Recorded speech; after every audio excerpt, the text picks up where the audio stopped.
Mi padre me desheredó por casarme con un pobre. 10 años después descubrí quién era mi esposo realmente. La copa de cristal se hizo añicos contra la pared de mármol con un sonido que resonó por toda la mansión. Vino tinto escurría por la pared blanca como sangre, manchando el papel tapiz importado que había costado 15,000 pesos el rollo. No te vas a casar con ese miserable. Y punto final. Eduardo Mendoza tenía 62 años, cabello entrecano perfectamente peinado, traje Armani que costaba más que un coche económico y una fortuna de 80 millones de pesos construida con sudor, lágrimas y, según muchos, muy poca ética. Era dueño de Mendoza Inmobiliaria, una de las mayores constructoras de la Ciudad de México, y su hija única, Isabel, de 26 años, acababa de anunciar que se iba a casar con un maestro de escuela pública. Isabel estaba de pie en la sala de la mansión en Las Lomas, las manos temblando pero la barbilla en alto en desafío. Amo a Rafael, papá, y me voy a casar con él con o sin tu aprobación. Sin mi aprobación, gruñó Eduardo. Entonces será sin mi dinero también, sin tu apellido, sin nada. La madre de Isabel, Teresa Mendoza, mujer de 58 años que pasó toda su vida siendo una esposa decorativa y silenciosa, estaba sentada en el sofá de piel italiana, las manos retorciendo un pañuelo de seda. Isabel, por favor, dijo con voz débil, sé razonable. Puedes encontrar a alguien mejor, alguien de nuestro nivel. Rafael es de mi nivel, respondió Isabel, la voz subiendo. Es inteligente, trabajador, amable, me trata con respeto. Me ama por quien soy, no por el apellido que cargo o la cuenta bancaria que tengo. Eduardo dio un paso amenazador hacia su hija. ¿Quieres saber quién es ese Rafael tuyo? Un pobre diablo que gana 6,000 pesos al mes dando clases a niños de barrios marginados. Vive en un departamento rentado de 40 metros cuadrados en Iztapalapa. Maneja un Tsuru 1998. ¿Eso es lo que quieres? Cambiar todo esto aquí, señaló la opulencia alrededor, por una vida de miseria. No es miseria tener menos dinero, replicó Isabel. Miseria es tener todo y no tener amor, tener una familia que solo se preocupa por el estatus y las apariencias. ¿Cómo te atreves?, silbó Eduardo. Yo construí todo esto para ti. Cada ladrillo de esta casa, cada peso en la cuenta, fue para darte una vida que yo nunca tuve. ¿Y tú lo tiras todo por un maestro fracasado? Rafael no es fracasado. Eligió una profesión que hace diferencia, que ayuda a las personas. Algo que tú nunca entendiste porque solo sabes medir el valor en dinero. La bofetada vino tan rápido que Isabel no tuvo tiempo de esquivarla. La palma de la mano de Eduardo le golpeó el rostro con fuerza, girando su cabeza hacia un lado. El silencio que siguió fue absoluto. Teresa gimió pero no se movió para ayudar a su hija. Isabel se llevó la mano a la mejilla ardiente, lágrimas en los ojos, pero no de dolor, de confirmación. Confirmación de que estaba tomando la decisión correcta. Eduardo, al darse cuenta de lo que había hecho, retrocedió un paso, las manos aún temblando de coraje. Isabel, yo... No, lo interrumpió ella, con voz sorprendentemente calmada. No digas nada. Acabas de mostrarme exactamente por qué necesito salir de esta casa. Se dio la vuelta para irse, pero Eduardo habló de nuevo. Si sales por esa puerta para casarte con ese miserable, nunca más regreses. Estás desheredada. No tendrás acceso a ninguna cuenta, ninguna tarjeta, ni un centavo de lo que es mío. Tu nombre sale del testamento. Para mí dejas de existir. Isabel se detuvo en la puerta sin voltearse. Está bien, papá, porque para mí tú dejaste de existir hace mucho tiempo. Salió sin mirar atrás. Oyó a su madre comenzar a sollozar. Oyó a Eduardo gritar algo, pero no se detuvo.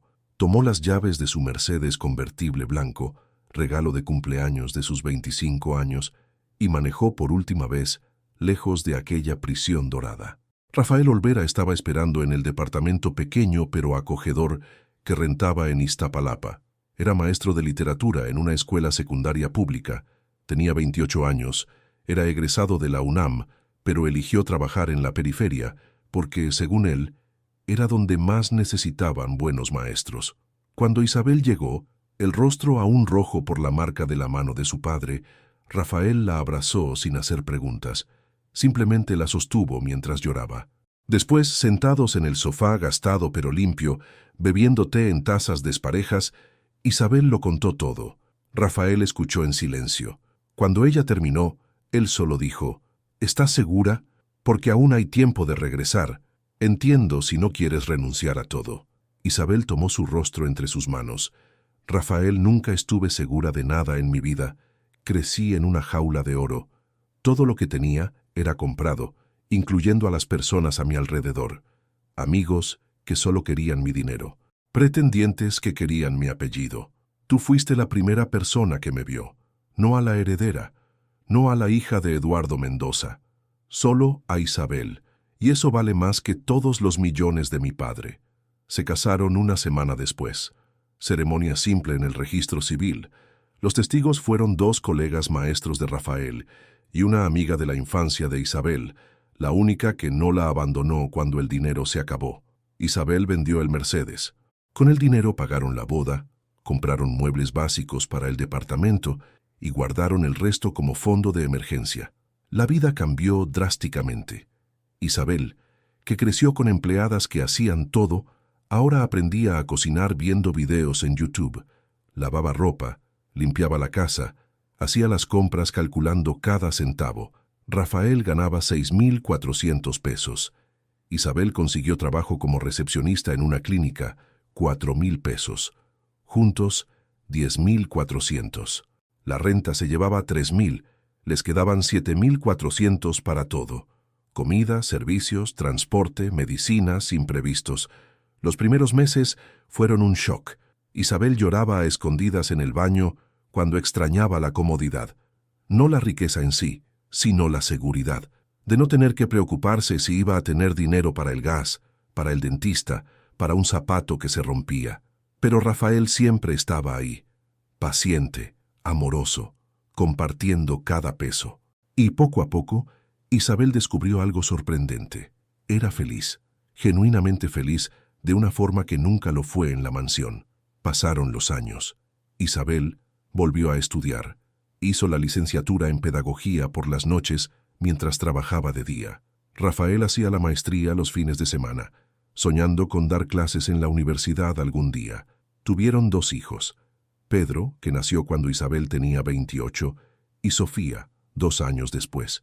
Niños criados con poco dinero, pero mucho amor. Jugaban en la plaza del barrio, no en clubes caros. Usaban ropa de segunda mano, no de diseñador, pero eran felices. Isabel a veces pasaba frente a los edificios de Mendoza Inmobiliaria. Veía el nombre de su padre en espectaculares gigantes anunciando nuevos desarrollos de lujo. Sentía una punzada, no de nostalgia, sino de algo que no podía nombrar. Curiosidad, tal vez. ¿Pensaría él en ella? Ella nunca supo que Eduardo algunas veces mandaba a su chofer pasar frente a la escuela donde estudiaban Pedro y Sofía, solo para ver a sus nietos desde lejos, niños que nunca conocería por orgullo. Entonces llegó el 10º aniversario de boda. Isabel tenía 36 años. Rafael 38. Vivían aún en el mismo departamento pequeño en Iztapalapa, ahora más apretado con 2 niños, pero era de ellos. Lo habían comprado con crédito Infonavit después de años de ahorrar. Fue un viernes que todo cambió. Rafael llegó a casa con una expresión extraña, medio nervioso, medio emocionado. «Isabel, necesitamos hablar». Ella sintió que se le apretaba el estómago. En las películas, esa frase nunca precedía a una buena noticia. Se sentaron en la sala mientras los niños jugaban en la habitación. Rafael respiró hondo. «¿Recuerdas que te conté sobre mi abuelo? Aquel que murió cuando yo era pequeño». Isabel asintió. Él lo había mencionado algunas veces. Un hombre que apenas conoció. Bueno, mi abuelo, Joaquín Olvera, él era, diferente a lo que pensaba. ¿Cómo así? Rafael sacó unos papeles de su portafolios. Son documentos que finalmente liberó la sucesión. Isabel, mi abuelo no era solo un ranchero del interior, como siempre me dijeron. Era dueño de tierras, muchas tierras, en Sonora. Isabel tomó los documentos. Eran escrituras, varias hectáreas de tierra, y anexo, reportes de valor de mercado. Sus ojos se abrieron desmesuradamente. «Rafael, esto dice que esas tierras valen 104 millones de pesos», completó él. «Y hay más». Mi abuelo tenía inversiones, acciones, fondos, todo administrado por un despacho que ni sabía que existía.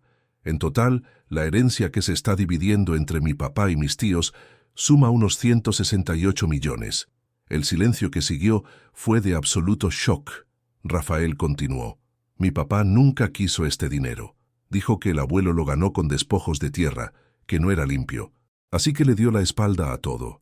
Se hizo maestro, vivió una vida simple. Pero ahora que el abuelo murió, no hay forma de rechazar la herencia sin complicaciones legales. Y mi papá ya está viejo. No quiere pelear con sus hermanos en los tribunales. ¿Cuánto?, preguntó Isabel con voz débil. ¿Cuánto te toca a ti? Mi papá va a dividir su parte entre mí y mis dos hermanas. Será... Rafael hizo una pausa. Unos 56 millones para cada uno. Isabel tuvo que sentarse en el piso, literalmente. Sus piernas no la sostuvieron.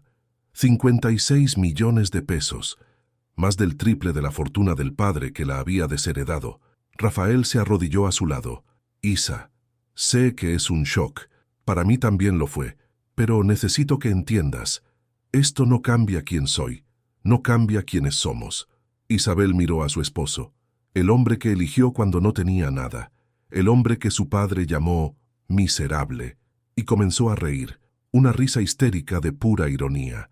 Mi padre, dijo entre risas y lágrimas, mi padre me desheredó por casarme con un pobre, y todo el tiempo tú eras más rico que él. Técnicamente no lo sabía, aclaró Rafael, así que no era rico. Era pobre que iba a ser rico. Eso hizo reír a Isabel aún más. Luego llorar. Luego abrazar a Rafael con tanta fuerza que él jadeó. ¿Qué hacemos ahora?, preguntó ella. Rafael pensó. Yo no quiero cambiar todo. No quiero salir de aquí. Volverme un niño bien. Comprar cosas sin sentido. Pero tampoco quiero que nuestros hijos crezcan sin las oportunidades que el dinero puede dar. Entonces, hacemos las dos cosas, sugirió Isabel. Seguimos siendo quienes somos. Pero usamos el dinero para hacer diferencia, para tener seguridad, para ayudar a las personas. Rafael sonrió. Es exactamente lo que estaba pensando. No le contaron a nadie inmediatamente. No cambiaron de casa. No compraron coches nuevos. Usaron parte del dinero para liquidar el departamento. Pero eso fue todo lo que cambió visiblemente. Rafael creó una fundación, Instituto Olvera de Educación. Financiaba becas para alumnos de escuelas públicas para hacer la universidad. Construía bibliotecas en comunidades. Capacitaba maestros. Isabel volvió a estudiar, ahora sin necesidad de trabajar. Hizo la maestría, el doctorado. Se volvió especialista en educación infantil para niños de bajos recursos. Pero siguieron viviendo en el departamento en Iztapalapa, manejando coches sencillos, comiendo en fondas de barrio, porque eso era real, era quienes eran. 10 años después de la boda, 17 años después de que Isabel saliera de casa, Eduardo Mendoza tuvo un infarto. Fue masivo. Sobrevivió, pero quedó debilitado. Necesitaba cuidados constantes. Y fue cuando descubrió algo devastador. Estaba solo. Teresa había muerto 3 años antes, cáncer que ella escondió hasta que no pudo más. En esa época, Eduardo intentó contactar a Isabel, pero el número que tenía estaba desactivado. No sabía dónde vivía, no sabía nada de ella. Los amigos que creía tener desaparecieron cuando ya no pudo hacer negocios. Los socios se rebelaron como buitres, peleando en los tribunales por el control de la empresa, mientras él estaba en el hospital. E Isabel, su única hija, no sabía ni si estaba viva. Fue su abogado, el licenciado Mauricio, quien finalmente la encontró. Le tomó semanas, pero consiguió una dirección, un departamento en Iztapalapa. Mauricio llamó primero.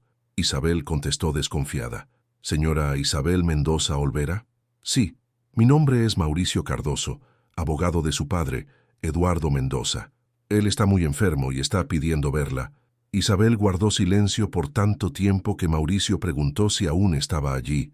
Estoy, dijo finalmente. ¿Por qué debería visitarlo? Porque se está muriendo. Y está solo. Y aunque lo odie, señora Isabel, yo vi su historial. Usted es buena persona. Las buenas personas no dejan ni a sus peores enemigos morir solos.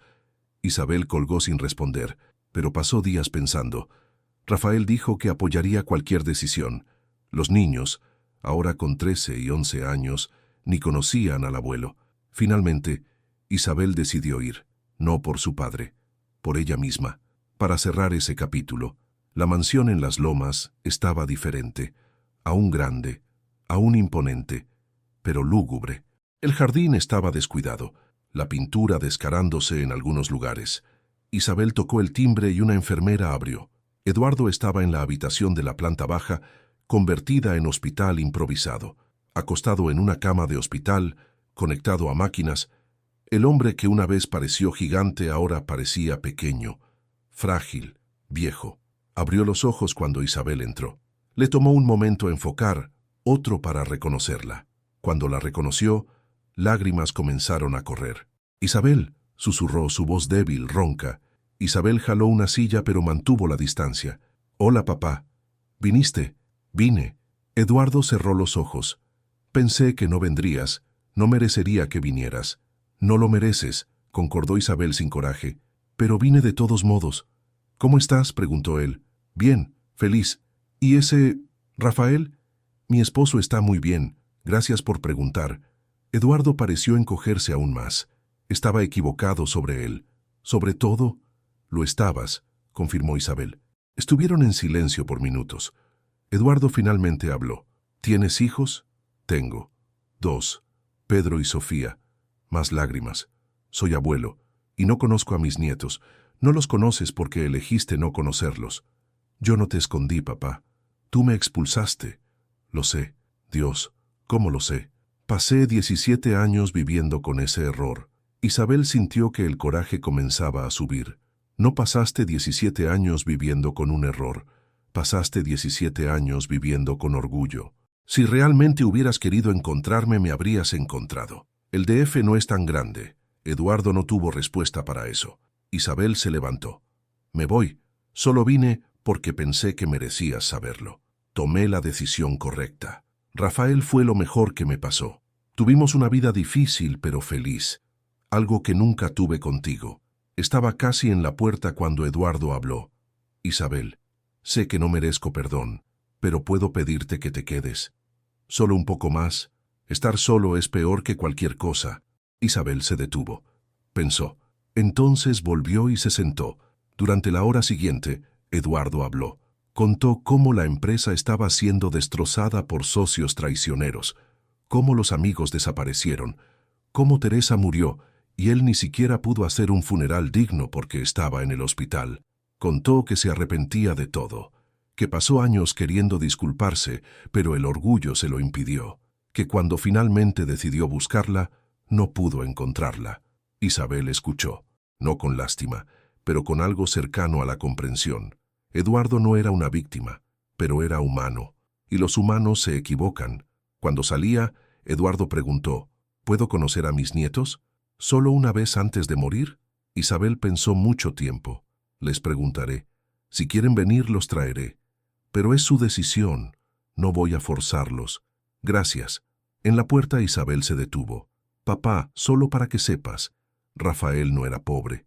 Quiero decir, lo era cuando nos casamos. Pero su familia tiene dinero. Mucho dinero. Una herencia que recibió hace años. Eduardo parpadeó confundido. ¿Cuánto dinero? Isabel sonrió. Tiene fundación de educación, instituto de investigación, hace donaciones. En total, su fortuna es de alrededor de 56 millones de pesos. Casi 3 veces lo que tú tenías en tu mejor momento. La expresión en el rostro de Eduardo fue de absoluto shock. Isabel continuó, pero ¿sabes qué es lo más gracioso? Incluso después de que llegó el dinero, él siguió siendo maestro. Seguimos viviendo en el mismo departamento, criando a nuestros hijos con los mismos valores, porque el dinero nunca fue lo que importaba. Se dio la vuelta para salir, pero dijo una última cosa. Me desheredaste por casarme con alguien que creías miserable, y todo el tiempo me estaba casando con alguien mucho más rico que tú. La ironía es poética, ¿no crees? Salió dejando a Eduardo procesando esa información. Pedro y Sofía, cuando Isabel les contó sobre su abuelo, sintieron curiosidad. No sentían coraje hacia él. ¿Cómo podrían? Nunca lo habían conocido. Así que pidieron visitarlo. Rafael e Isabel llevaron a los niños. Eduardo lloró cuando vio a sus nietos. Pedro tenía su nariz, Sofía tenía sus ojos. Los niños fueron amables pero distantes. No era el abrazo cálido de nietos que aman a su abuelo. Era la educación de niños bien criados con un extraño enfermo. Pero para Eduardo ya era más de lo que merecía. En los meses siguientes, Isabel lo visitaba. No siempre, pero regularmente. No por amor, por humanidad. Y poco a poco hubo conversaciones.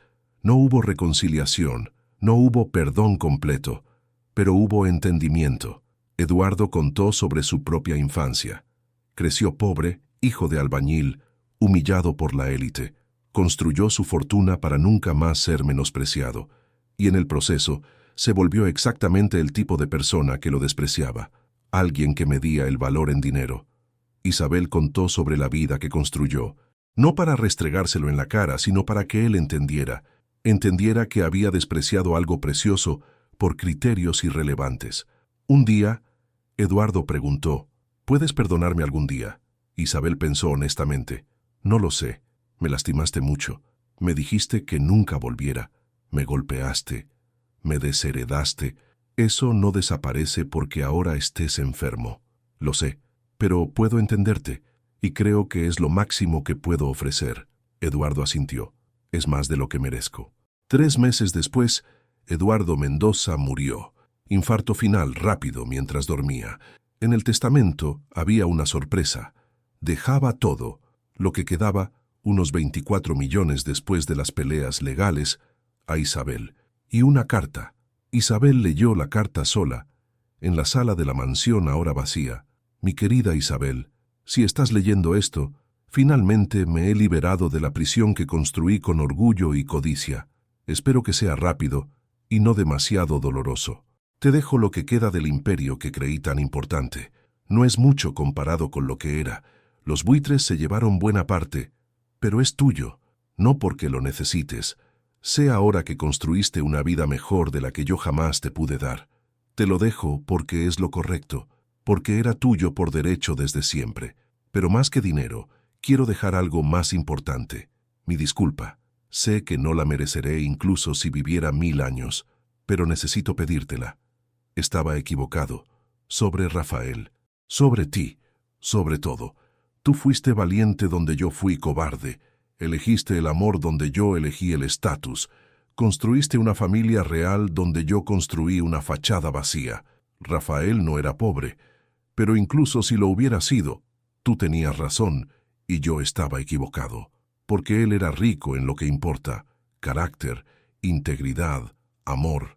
Y tú, mi hija, eres más rica de lo que yo jamás fui o seré, no por el dinero de tu esposo, sino por el amor en tu familia, por la felicidad genuina que vi en tus ojos incluso después de todo lo que hice.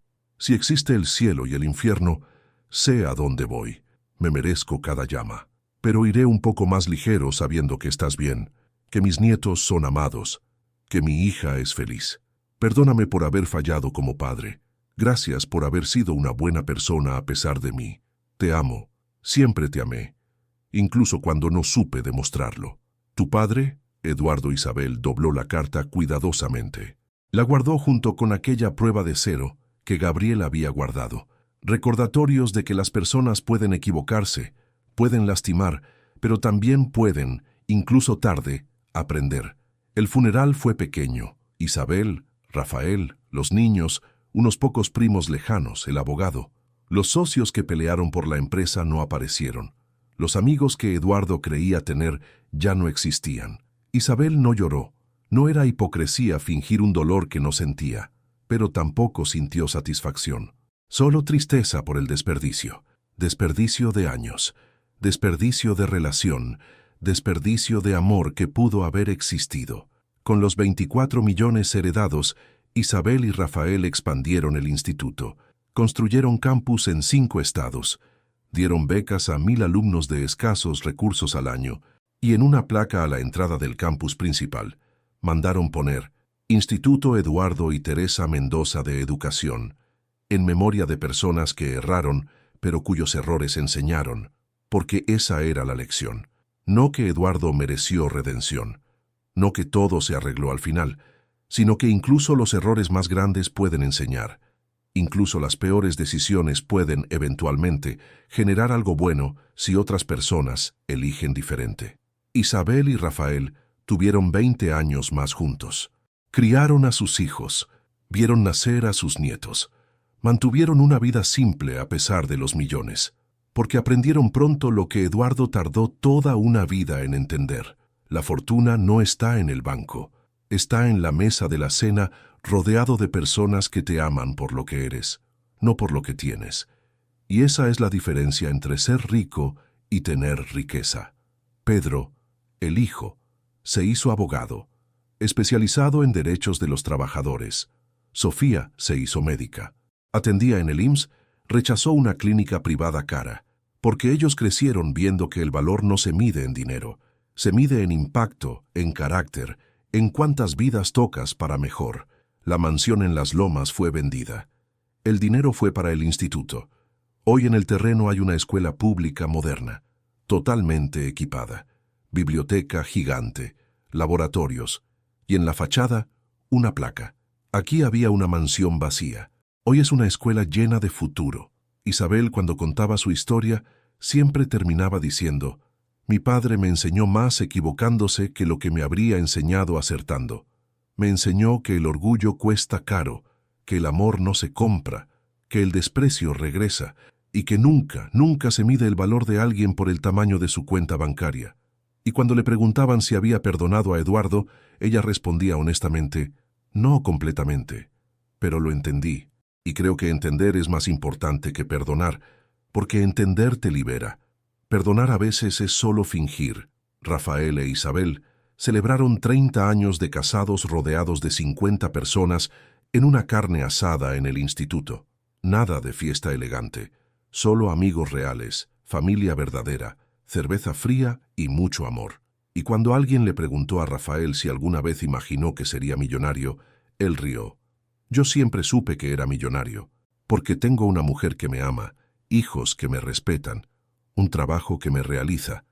El dinero en el banco solo fue la confirmación de lo que ya sabía. Soy el hombre más rico del mundo». Esa es la historia de Isabel, la niña que perdió una familia por amor y ganó una vida entera.